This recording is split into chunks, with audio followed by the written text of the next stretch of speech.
오늘 말씀은 주님의 그 관심에 대해서 성경이 말씀하고 있습니다. 오늘 여러분은 무엇에 관심이 있습니까? 오늘 네 앞에 누가 앉았나? 뇌지 않는 사람은 누군가? 저 사람은 무슨 화장을 발랐나? 그런 관심 있어요? 네. 관심이 다 틀려요. 관심이 틀리고. 오기 전에도 오늘은 무슨 옷을 입고 갈까? 교회 가면 차를 세울 수가 있을까? 어디다 세울까? 이렇게 하면서 내 자리는 있을까? 내가 앞에서 두 번째 여기 앉으려고 그러는데 내 자리에 있을까? 누가 내 자리 혹시 앉은 건 아닐까? 이런 관심을 갖기도 하고요. 또 우리는 일반적으로 세상에 살고 있는 사람이지라 첫째는 돈에 관심이 많고 좀 돈을 좀 많이 벌었으면 좋겠어요. 그죠? 그래서 풍성풍성 썼으면 좋겠고 돈에 관심이 있고 그 다음에는 성공의 메커니즘, 성공주의에 빠져서 우리 때로 성공이 모든 게 다인 줄 알고 성공가들은 강하게 달리죠. 대학에서 안 멈추고 대학원, 박사, 포닥, 포스트 닥터, 그 다음에 뭐 계속 올라가요. 그래서 가다가 다시 뒤로 돌아보는 그런 사람도 있고 또 명예, 다른 사람들 앞에서 뭔가 박수 받고 싶고 명예, 자신의 명예, 내가 이런 사람이라는 것을 인정받고 싶은 그런 사람들의 관심이 아마 여러분들의 대다수일 거예요. 또 심지어 어떤 사람들은 권력, 어떤 뭐 인생의 계급장 같은 거를 달려고 하는 것들도 많이 있습니다. 우리 세상에 태어났기 때문에 이 세상을 보기 때문에 이생의 자랑, 안목의 정욕 뭐 이런 것들 보고 살 수밖에 없는 그러한 부족한 사람들입니다. 그러면 우리 주님께서는 어디에 관심이 많으신가? 오늘 성경이 우리에게 주님의 관심을 말씀하고 있습니다. 첫 번째로 오늘 16절에 주님께서 관심 두시는 것은 16절에 주님은 성경 말씀에 관심이 있으시다고 성경이 말씀하고 있어요. 성경이 무엇입니까? 하나님께서 기록한 말씀이에요. 하나님의 종들을 통해서 성령을 통해서 영감을 주셔가지고 성령을 주셔서 사람들을 통해서 기록한 말씀이 바로 하나님의 말씀 성경입니다. 그래서 말씀에는 세 가지가 있잖아요. 기록된 말씀, 오신 말씀, 선포되는 말씀 세 가지를 성경 말씀이라 이렇게 부릅니다. 오신 말씀은 예수 그리스도 로고스 예수님이시죠. 그리고 기록된 말씀은 성경, 또 하나님이 친히 말씀하시는 말씀, 또 설교하시는 설교 말씀, 이런 많은 말씀들이 있습니다. 하나님의 말씀이 이 성경을 우리 주님께서는 늘 관심을 가지시고 그 성경을 늘 읽으시고 또 그 성경을 가르치시는 데에 주님께서 모든 관심을 두셨다는 것입니다. 그러면은 주님께서 이 성경 말씀을 관심 가지시고 가르치시고 또 이렇게 하셨는데 특별히 말씀에 대한 주님의 자세를 오늘 우리가 특별히 주목하려고 합니다. 자, 우리 16절 말씀 한번 보시기 바랍니다. 예수께서 그 자라나신 곳 나사렛에 이르사 안식일에 늘 하시던 대로 회당에 들어가사 성경을 읽으려고 왜 예수님께서 성경을 읽으려고 서셨을까요? 물론 그때 당시 시스템이나 전통에 이가 그것도 있었겠지만은 예수님께서는 하나님의 말씀 이 성경 기록된 성경을 하나님은 예수님께서는 받드시고 존경하시면서 하나님 앞에 경건한 마음으로 말씀 앞에 서셨다는 거예요. 이것이 중요합니다. 스탠드업 하셨다는 거예요. 이것이 이스라엘의 전통이 되었고 많은 사람들이 이것을 겸손의 자세라고 부릅니다. 제가 이스라엘의 성교순례 갔을 때 유대인의 회당에 갔습니다. 유대인의 회당이 많죠. 그러나 제가 갔던 유대인의 회당에 가니까 앞에 옛날에 우리 그 집에 보면은 그 문짝이나 이런 그 벽장이네 벽장에 달려있더라고요. 이렇게 그 벽장 속에 뭐가 들어있냐면은 양피지나 파피루스로 된 두루마리 성경이 기록되어 있습니다. 성경이 이만해요. 하나 들면 이렇게 돼요. 그러니 그걸 66권을 만약에 다 읽으려면은 66권을 쥐고 가야 돼요. 근데 벽장에서 큰 데다가 양피지나 파피루스를 가져다가 이렇게 읽는 것입니다. 유대인들은 오늘날처럼 유대인들은 제사장이 설교를 하진 않습니다. 그냥 하나님의 말씀을 그냥 읽습니다. 그리고 그게 설교요, 그게 하나님의 말씀이 되는 거예요. 근데 오늘 우리는 예수님 오셨다 가신 이후로 이 하나님의 말씀을 더 자세하게 증거하고 가르쳐드리기 위해서 목회자들이, 성직자들이 이 말씀을 해석해서 설교를 해드리죠. 얼마나 좋은 일인지 몰라요. 그리고 예수님께서도 하나님의 말씀을 읽으려고 서셨는데 오늘 여러분에게 조금 일어설 수 있는 기회를 드려야 되는데 또 잊어버렸네요. 성경 봉독할 때 좀 다 일어서라고 해야 되는데 앉아서 여러분 들으셨잖아요. 그리고 예수님 성경 말씀 읽으시고 일어나셨는데 여러분 지금 설교 말씀 들으면서도 앉아 있잖아요.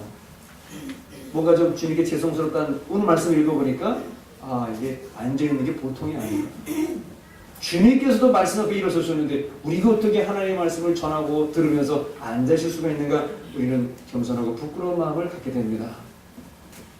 여러분, 말씀이라는 것이 무엇입니까? 말씀은 하나님 자신이고 이 땅에 오신 치료자요 구원자 예수 그리스도를 말합니다. 그리고 그 말씀은 인생의 빛이시라고 말씀하고 있어요. 시편 119편 105절에 이렇게 말씀합니다. 같이 한번 읽습니다. 시작. 주의 말씀은 내 발의 등이요 내 길의 빛이십니다. 여러분의 인생이 어둡고 컴컴하다면 말씀 앞에 모시길 바랍니다. 주님의 음성을 들으시길 바랍니다. 그러면 내 발의 등이라고 내 길이 빛이라고 말했으니까 그 빛이 여러분의 길을 환히 열어주실 것입니다. 어둡다고만 불평하지 말고 앞날을 모르겠다고만 불평하지 말고 주님의 말씀을 여러분 상고하시고 기도하시면 여러분의 인생길에 빛이 되시는 말씀이 여러분을 인도해 주실 것입니다. 그리고 이 말씀은, 이 성경 말씀이 무엇입니까? 주님께서 말씀하시기를 이 성경 말씀은 생명이라 살리는 영이라고 말씀합니다. 요한복음 5장 25절에 이렇게 말씀합니다. 같이 있습니다. 시작.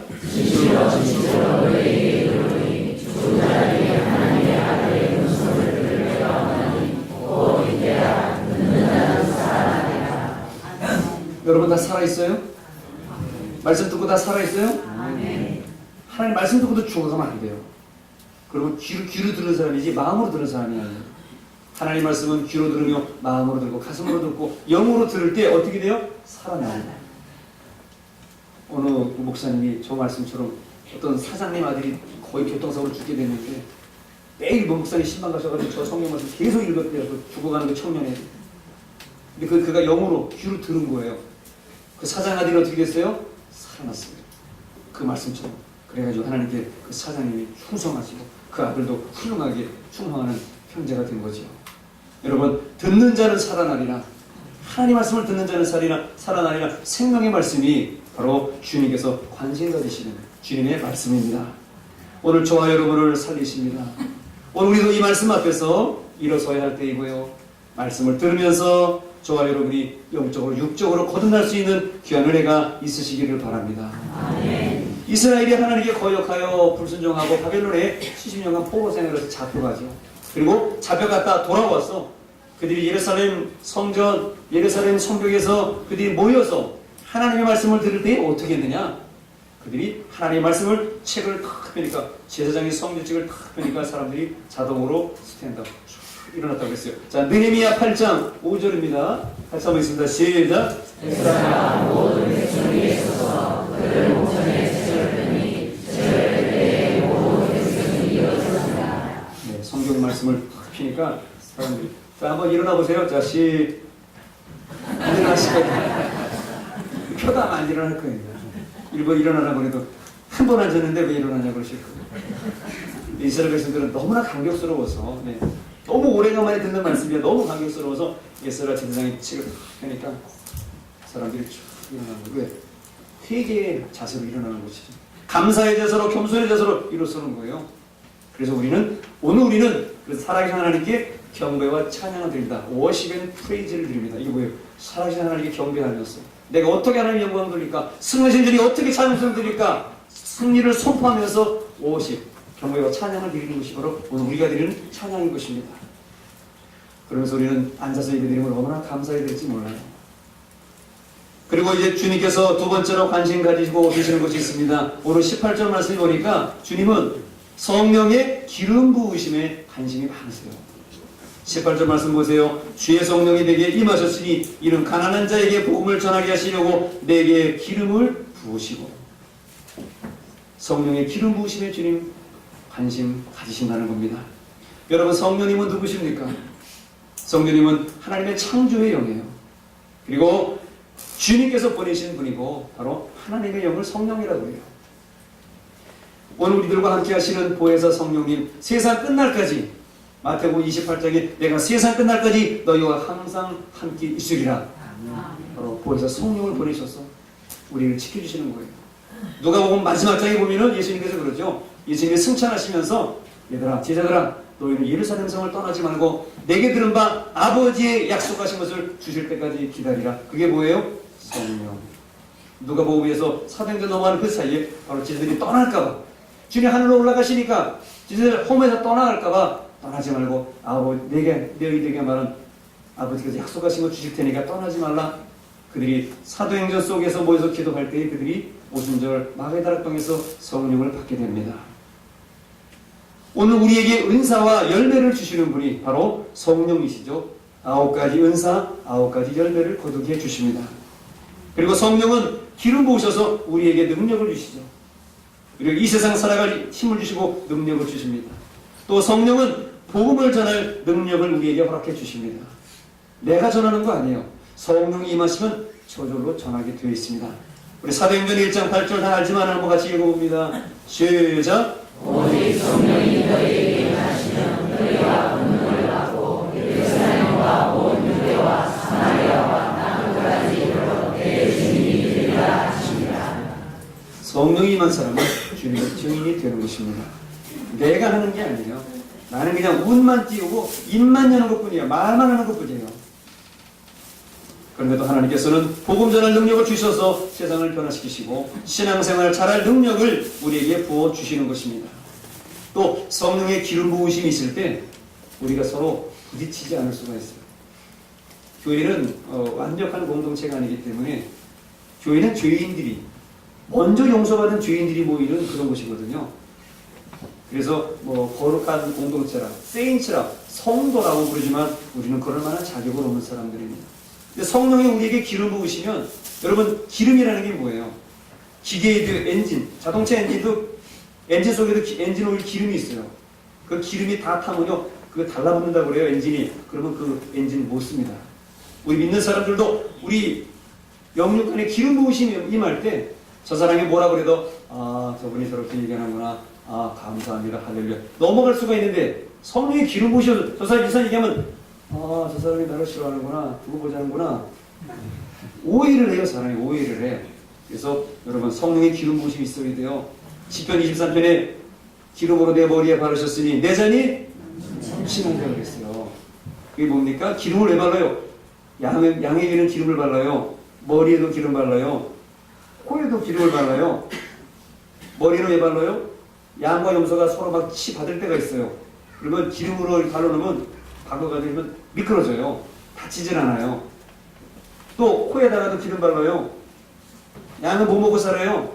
땅에서 나는 풀 먹기 때문에 땅 속에 있는 벌레 유충, 무슨 사마귀의 유충, 무슨 파리 유충, 이걸 풀 속에서 먹는단 말이에요. 그럼 그 사이 콧구멍으로 들어가면은 그 알이 들어가가지고 뇌 속으로 들어가서 양이 죽는단 말이에요.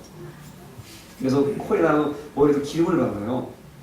그래야 그 양이 잘 되는 양이거든요. 바로 성령의 기름 부으심이 그와 똑같은 거예요. 기계로 말하면 엔진 속이든지 차 속이든지 다 그리스를 발라야 돼요. 그래야 기계가 잘 돌아갑니다. 오늘 여러분들도 행복한 신앙생활을 하신다면 성령의 기름 부으심을 나에게 해달라고. 내가 무슨 말을 듣든지 오케이, 감사합니다. 저 사람이 부족해서 그렇지, 내가 이해해야지, 사랑해야지, 그런 마음이 생겨서 부딪혀도 지나가게 되겠어요. 여러분은 성령의 기름 부으심으로 여러분의 상한 심령이 치료받게 되시기를 축원합니다. 또 이 성령의 기름 부으심은요, 사람을 변화시켜요. 사람은 사람을 변화시킬 수 없습니다. 그러나 성령이 임하면은 그 사람이 변화된다니까요. 하나님 앞에 고꾸라진다니까요.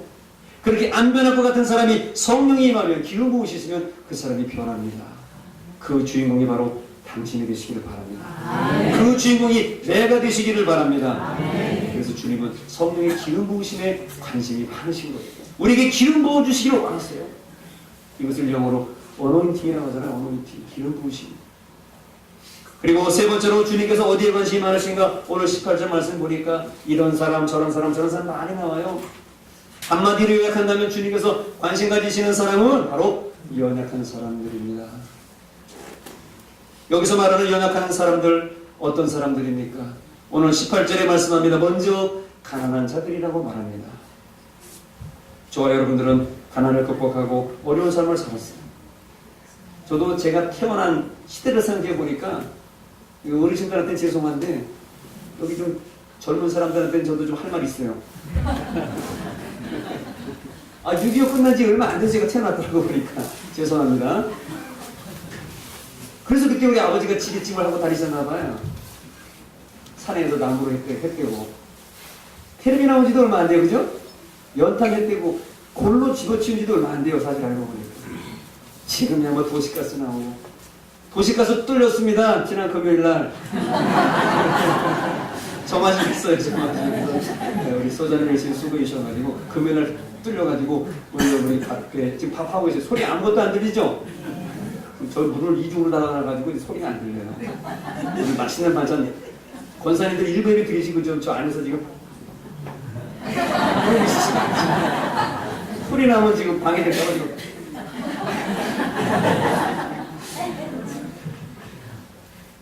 예배 잘 드리시라.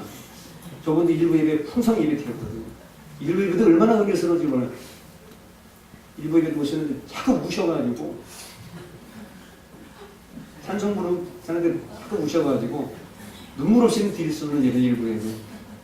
또 2부 예배는 더 많은 분들이 눈물 흘리시고 감격스럽기 때문에 더 감격스러운 예배. 그런 예배가 여러분 되고 있습니다. 여러분 가난한 자들 6.25 겪고 그 여기 있는 어르신들은 일제시대 이름까지 창씨개명까지 하면 이름까지 바꿔가면서 공출당하고 자기가 다 주고 숟가락까지 다 가져오는 가난한 시대에 살았던 우리 가난한 자들 120년 전에 더했어요. 옛날에 자세한 얘기는 안 하려고 합니다. 제가 교회사하고 한국사 책을 봤는데 여러분들에게 부끄러워서 말을 하지 못할 정도로 한국이 가난했어요. 형용할 수도 없어요. 강단에서 말을 할 수도 없어요. 그렇게 가난하게 살았어요. 그래, 그 가난한 자들 주님께서는 그 가난한 자들에게 연약한 자들에게 주님은 관심이 있으시다는 거예요. 지금도 먹을 것이 없어 죽어가는 세상에 많은 사람들이 있습니다. 아니 먹을 것이 있으면 뭐합니까? 밥이 안 들어가는데 물만 먹어도 밥이 안 넘어가는데 그런 영적으로 가난한 사람들, 병든 사람들도 있습니다. 또 이 세상에는 물이 없어 죽어가는 사람들도 있습니다. 어제 저는 많이 회개했어요. 제가 어제 교회 왔다가 우산 쓰고 집에 가는데 어떤 차가 지나가면서 물을 튀어가 여기 다 젖었어요. 그래서 이게 이렇게 딱 쳐다보려고 그러는데 마음속에서 비가 많아서 불편해? 아프리카로 보내줄까? 제 스스로에게 한번 보세요. 불편해? 우산을 쓰고 가는데 비가 이렇게 많이 오면 안 되는데 하는 마음을 가지니까 회개가 나오더라고요. 여러분 지금 아프리카 루안다와 수단과 많은 케냐 지방에 물이 없어서 짐승이 똥 싸놓고 소똥이 나와 있는 그 물에 그 시커먼 물을 아줌마와 애들이 먹으면서 눈이 멀어서 눈이 하얘지고 농대장이 오고 말라리아에 걸려서 많은 사람들이 죽어가고 있어요. 여러분 아신 대로 3초에 한 명의 어린이들이 기아로 배고픔으로 죽어가고 있습니다. 언제 솔직하게 비 많이 와서 원망하신 분 손 내려보세요.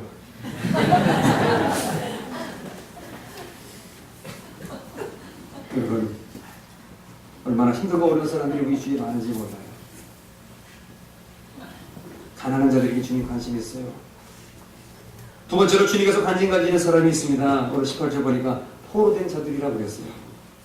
오늘도 북한에는 정치범 수용소에 갇혀있는 우리 예수 믿는 사람들, 북한에서 못 살아서 중국 가서 예수 믿고 들어왔는데 그 정치범이라고 수용소에 집어넣는 10만 명 이상의 진도 고통 속에 인두로 지져가면서 총살당하면서 그렇게 죽어가고 있습니다. 오늘 우리 주변에도 자기의 생각 속에 갇혔어. 자기가 최고고 자기가 배운 학벌이 최고고 자기가 가지고 있는 최고라고 하는 그러한 주의에 빠져있는 사람들이 있습니다. 세상 것에 매여 있는 사람들이죠. 성공이 최고고 돈이 최고고 명예가 최고고 권력이 최고고 남에게 박수받기 위해서 성경 보니까 마치 어리석은 부자와 같이 돈을 모으고 창고를 졌지만 오늘 밤에 내 영혼을 도로 차려는 그것이 누구의 것이 되겠냐고 했습니다. 세상의 모든 것 지나보니까 다 내 것이 아니더라고요. 다 우리는 남의 것을 들어서 남이 도와줘서 우리가 살고 있는 거예요. 그렇지 않은 분이 있어요? 남이 도와줘서 우리가 살고 있는 거예요. 선생님은 학교에 학생이 있으니까 살고 있는 거예요. 학생은 선생님이 있으니까 살고 있는 거예요. 의사 선생님은 환자가 있으니까 살고 있는 거예요. 병원에 환자 없어 봐요. 어떻게 하겠어요? 여러분 이 세상의 모든 것은 내 것이 아니더라. 하나님 주신 것이고 다 하나님께 돌려드릴 거예요. 우리가 겸손하게 살아야 되는데 포로된 자들, 자기 것에 포로된 자들이 있다는 거예요. 세 번째로 연약한 자들이란 누군가 오늘 18절에 말씀하시기를 눈먼 자들이라고 말씀합니다. 즉 육신으로만 보는 자들이죠. 겉에 드러난 것만, 눈에 보이는 건 보는 거예요. 세상에 좋은 것만 보는 거예요. 환상을 보는 거예요. 잘못된 환상을 보는 거죠. 그리고 속을 보지 못합니다. 영적인 것을 보지 못해요. 더 좋은 것을 보지 못해요. 저 천국의 예배의 것을 보지 못하고 이 세상의 것만 비교하면서 낙심하고 비교하면서 절망하며 살아가는 많은 사람들도 있습니다. 영적으로 주님을 보지 못하는 많은 사람들이 있어요. 오늘 저와 여러분들이 이 시간 주님을 보시기를 바랍니다. 그래서 제가 여러분에게 말씀드리고 싶은 것 있어요. 우리 교회 우리 십자가를 저희들이 여러 번 다 걸었는데 많은 분들이 물어봐도 뭐가 보이냐고 잘 대답을 못해요. 우리 십자가에서 뭐가 보입니까? 네온 쌓인 불빛만 보이는데 무슨 그런 분이 있다면 영안을 여시기 바랍니다. 저는 이 십자가를 선택하면서 직장대로 말씀드렸지만 많은 십자가를 제가 봤어요. 나무로 된 거, 크리스탈로 된 거, 뭐 여러 가지 봤어요. 근데 이 십자가를 보면서 마치 주님께서 이제 불이 밝아서 그렇죠. 불이 조금 어두우면 이 네온 쌓인 불빛이 마치 하얀 옷을 입으시고 가운을 입으시고 나를 향해서 오고 계시는 우리 주님의 영상의 모습이 여러분들에게도 보여지게 될 것입니다. 그 주님이 눈먼 자들을 눈을 뜨게 하시고 보게 하시고 내가 너를 이렇게 십자가를 지고 너를 사랑했는데 너는 무엇하고 있느냐 말씀하시는 주님의 음성을 영원히 열린 여러분 되시기를 축원합니다. 그리고 연약한 자들이 누군가 눌린 자들이라고 성경은 말씀하고 있습니다. 우리는 세상에 살면서 기대치 않은 일들로 슬픔과 상처를 받고 살아갑니다. 비난을 받고 살아갑니다. 아니 스스로 옥죄이면서 남이 뭐라고도 안 했는데 그 한마디에 세상의 모든 것이 타는 것처럼 그 상처를 또 되뇌이고 그 상처를 또 되뇌이면서 아프고 슬퍼하며 눈물을 흘려 나는 버려진 사람이라고 나 같은 사람은 필요 없다고 그렇게 우울과 슬픔과 상처 속에 억눌려 살아가는 사람들이 바로 저와 여러분들이 아니겠습니까? 주님은 아무것도 아니라고 말씀하시는데 주님은 다시 할 수 있다고 말씀하시는데 아까도 우리 찬송 불렀잖아요. 때리시고 어루만져 위로해 주시는 우리 주의 넓은 품으로 어서 돌아오. 그 찬송을 부르면서 여러분 무엇을 느꼈느냐고 물어봤는데요. 우리 주님께서 우리 하나님께서 우리들을 보실 때 그런 마음이실 것 같아요. 어떤 집사님에게 어떤 성도님에게 환난을 주었어요. 필요해서 환난과 그런 것이 필요해서 우환이 있었어요. 근데 그것을 그 성도가 헤어나지를 못하는 거예요. 더 큰 은혜와 더 큰 연단을 가지고 큰 사람으로 쓰시고 싶은데 거기서 헤어나지 못하는 거예요. 그때 그 하나님의 마음은 어떤 마음일까? 아, 내가 괜히 그런 환난을 주고 더 크게 쓰려고 그를 괜히 흔드는 건 아닌가? 여러분, 우리 주님의 마음을 기억하면서 우리 어려움과 힘든 일을 이겨내시는 여러분 되시기를 바랍니다. 억눌린 거, 나 자신을 눌렀던 걸 이러 떨쳐버리고 주님께서 승리하셨는데 여러분, 억눌리는 거, 우울한 거 바로 마귀가 주는 것입니다. 매사에 신경질적이고 부정적이고 자신감이 부족한 저희들 너무 잘 알잖아요. 그래서 우리가 주님 십자가를 못 박았잖아요. 이스라엘 사람들이 못 박은 게 아니에요. 저와 여러분이 주님을 오늘도 그 가슴에 못질을 하고 있는지 모릅니다. 주님이 원하시는 모습으로 살아드리지 못하고 내가 주인인 뭐냐 행사하는 그런 사람들이라면 우리는 영적으로 눌린 사람들이에요. 악에 눌린 사람들이에요. 주님은 이러한 연약한 자들에게 관심이 있다고 말씀하시고 오늘 세상이 힘들게 살고 어려운 가운데 오늘 우중에도 올라오신 사랑하는 성도 여러분, 오늘 그런 분들이 여러분들이라면 우리 주님께서는 여러분에게 은혜 주신다는 사실을, 은혜 베푸시기를 원하신다는 사실을 믿으시기를 축원합니다. 우리를 구원하시고 영생 주시기 위해서 꼭 이런 분들이 오늘 여러분들이라면 그분이 바로 그 한 분이 여러분이라면 오늘 주님은 여러분을 반겨 맞아 주십니다. 잘 왔다, 내가 너를 기다렸다.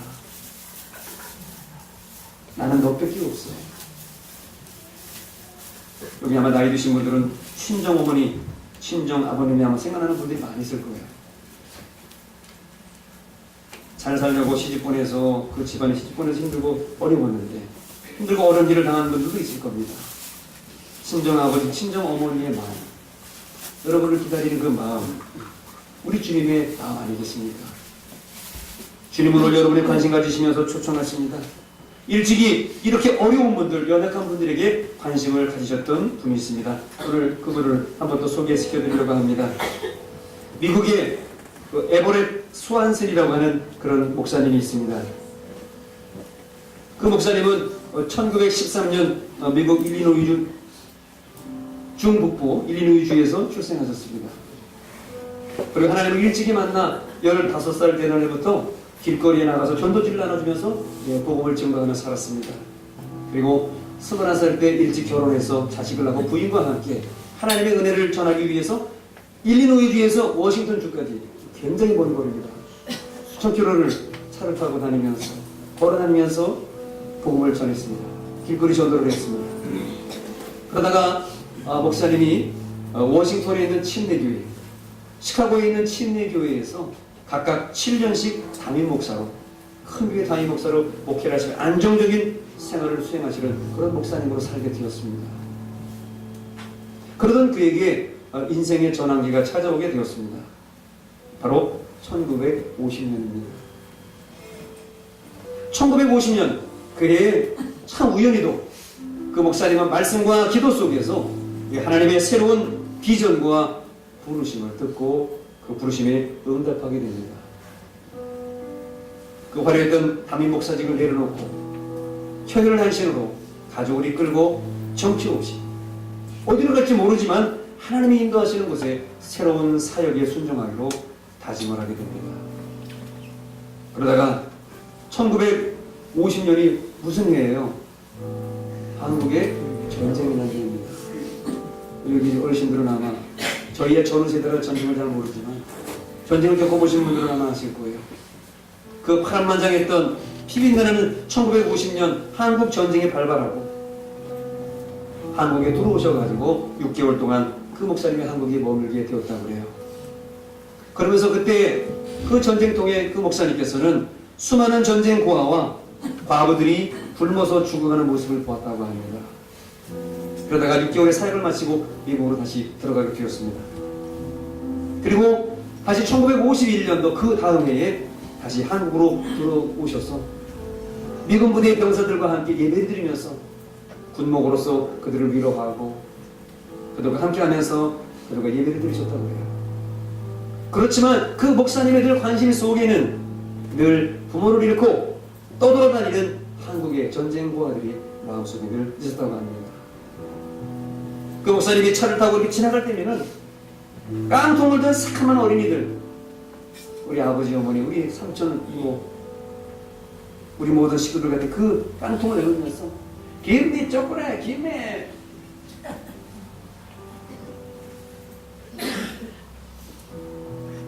그래서 너무 불쌍해가지고 지나가다가 차를 세우고 차를 태워주면서 타랑 어디까지 가냐 태워다 줄게. 아니 태워주기도 하는데 어느 날 너무 불쌍한 학생이 깡통 뒤에 태워줬대요. 뒤에 태웠대요. 다 왔나 싶어서 내릴래 이제 그랬더니 깡통만 남겨져 있고 목사님이 위에 투와 지갑이 싹 없어졌더라는 거예요. 쓰리를 하는 거죠. 그래서 목사님이 차를 세워놓고 그 차 안에 남겨진 그 깡통을 붙들고 한없이 그 자리에서 울었다고 합니다. 이제 목사님이 모든 사역을 마치고 한국에서의 모든 일정을 마치고 이제 떠나게 되는 마지막 날, 오늘 떠나게 되는데 오늘 비행기를 타는데 오늘 새벽에 잠이 안 와서 잠 못 일어서 숙소를 나와서 산책을 하는데 부릉부릉하면서 미군 트럭 하나가 지나가더니 팍 멈추더래요. 쓰레기 더미 위에 미군 트럭이 한대 서가지고 우리 사람들이 내리더니 발로 쓰레기 더미를 발로 막 차더라는 거예요.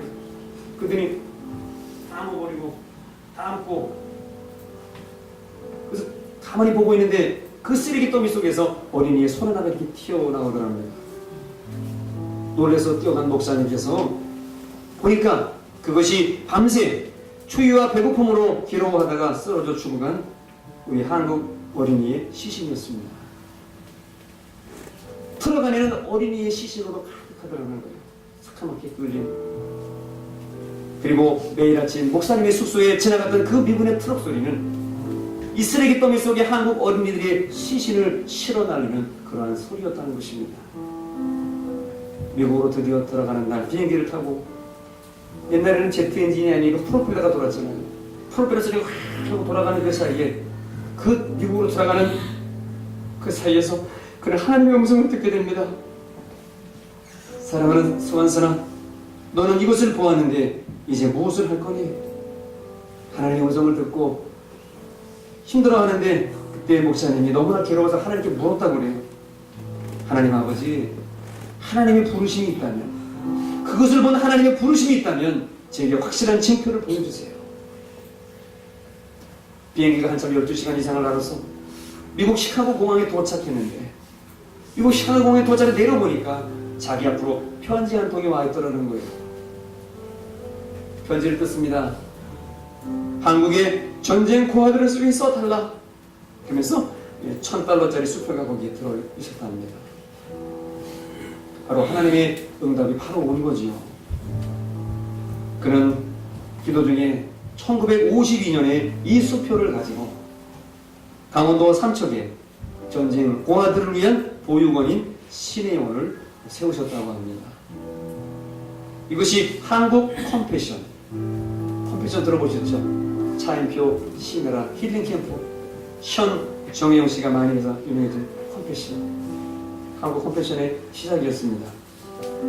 그 목사님 곁에 늘 있었던 것은 한국 어린이가 버리고 간 그 깡통 한 개, 자기 차에서 남겨놓고 간 그 깡통 한 개가 늘 목사님 곁에 있었다고 그래요.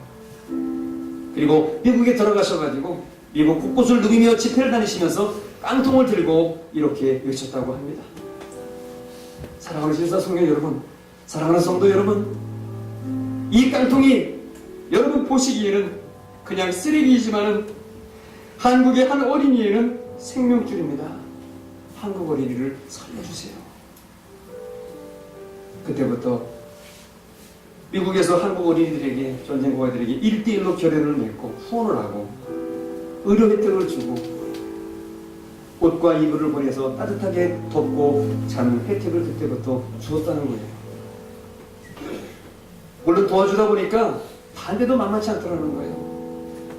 교회에서도 그렇잖아요. 뭐 좋은 일 하면 뭐 선교를 가냐, 국내에서도 전도할 때 많은데 왜 거기까지 가냐 이런 사람 있잖아요. 미국에서도 그랬다고 그래요. 아, 미국에도 가난하고 어려운 사람들이 많은데 뭐 몇 시간 떨어지고 보이지도 않는 나라가 한국을 왜 도와줘야 되냐? 그때마다 이 수한선 목사님은 이렇게 대답하셨다고 합니다.